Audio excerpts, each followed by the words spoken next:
Let's talk about ChatGPT Plus, the more affordable paid version for individual users, which costs around €20 per month.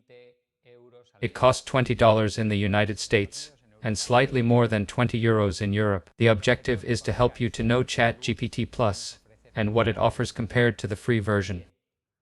One of the main benefits is access to the full GPT-4o model with a limit of up to 80 messages per hour, compared to significantly fewer in the free version, that you have more or less up to 5 per day. It also supports up to 128,000 tokens in total, equivalent to about 240 pages of text, with between 4,000 and 16,000 tokens used for generation.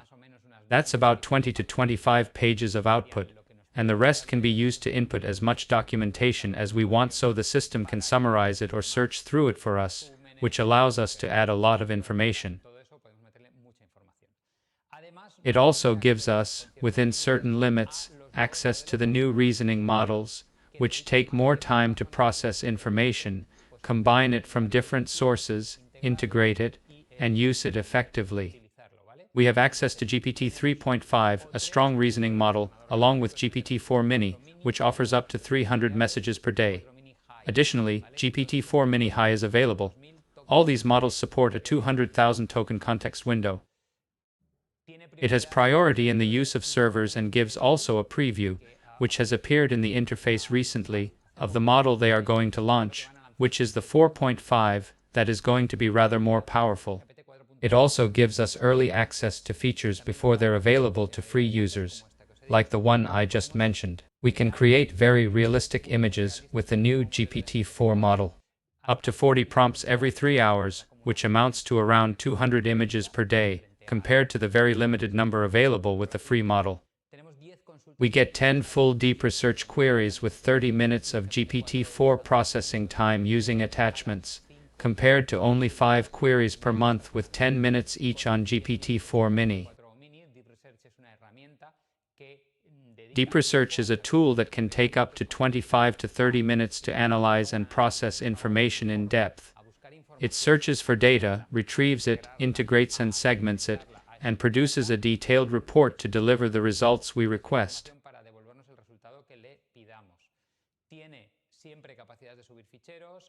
With this version, you have always the ability to upload files, interpret images, and search for them, all with features that are theoretically improved compared to the free version.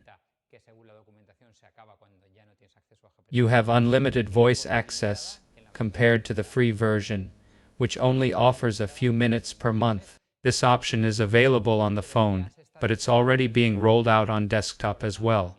In fact, when you access the interface again, you'll see that it's now also available on desktop.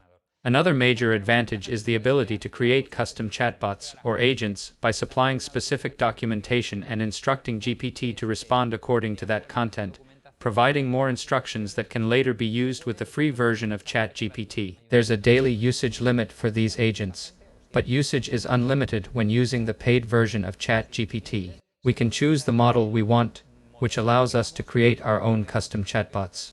We have ChatGPT Enterprise and Team versions, which are more advanced and offer features like enhanced security, an admin panel, and more. The available features depend on the plan you choose. There used to be a Pro version that allowed unlimited use of GPT-1 for $200 per month, but that option is no longer available. Here you can see an example of the mobile voice interface, where you can interact by speaking to the ChatGPT app. Since this multimodal model lets us upload images, I show ChatGPT my bike and ask about the function of a specific part. ChatGPT analyzes the image and provides you with an answer. It's not particularly strong in mathematics, and it shares the same limitations as the open version of ChatGPT, so you need to be careful and verify the answers it provides. The new reasoning models significantly reduce that limitation and are less prone to hallucinations, but since they're slower and offer fewer interactions, it's key to choose the right model for each task. Alright, let's take a look at ChatGPT. I already have it loaded here. It has the same layout as the free version. Here you can see the different ChatGPT options we can use. We have access to Sora for video generation, the option to start a new chat, and a list of our past conversations. Right now, I'm in a very interesting conversation using the Autor reasoning model, though you can also choose from other available models. There's the GPT-4o model, which I normally use. There's also the advanced reasoning model, which requires more time to process, meaning fewer interactions are allowed. Then we have a couple of faster reasoning models that allow more interactions and greater speed for certain tasks. We also have the GPT-4o Mini, which is much faster but less capable than GPT-4o. Finally, as mentioned before, they let us try the GPT 4.5 beta version. Here we can upload files, including from Google Drive or OneDrive. We can also toggle internet searches on or off to enable or disable web browsing. We can ask it to give us ideas. We have 25 requests available until May 30. We can also visualize ideas or generate images. Here, we also have the option to use the canvas, just like in the free version. It's a tool that lets us interact with ChatGPT while it's creating. I'm not going to use it now to avoid making the video too long, but you can create programs, request document creation, make modifications, integrate them, and have ChatGPT continue working. You can work collaboratively.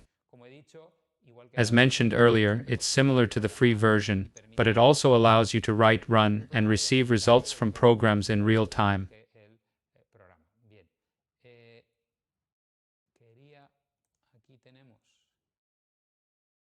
Another difference from the free version is that we can create projects to organize the results from multiple chats. And here on this menu, we can create our GPTs, but only in the paid version. As you can see, I've already created several projects, one for a doctoral school, another for a test of actions, and so on.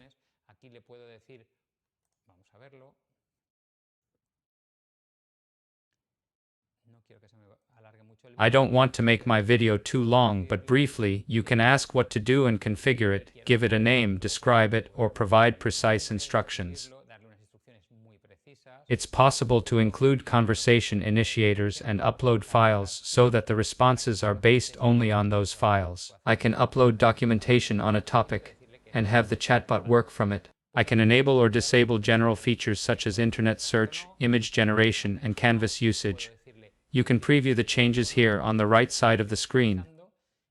We can also perform actions that allow us to connect external websites using code. Although this is outside the scope of this video, you can still explore it on your own. There are new applications where we can create tasks for GPT to perform in the future. For example, summarizing the news weekly or checking for cheap flights to Tokyo. We can also create temporary chats that aren't saved, in addition to all the features available in the free ChatGPT version. With this, I've given you an idea of the additional features of the paid ChatGPT.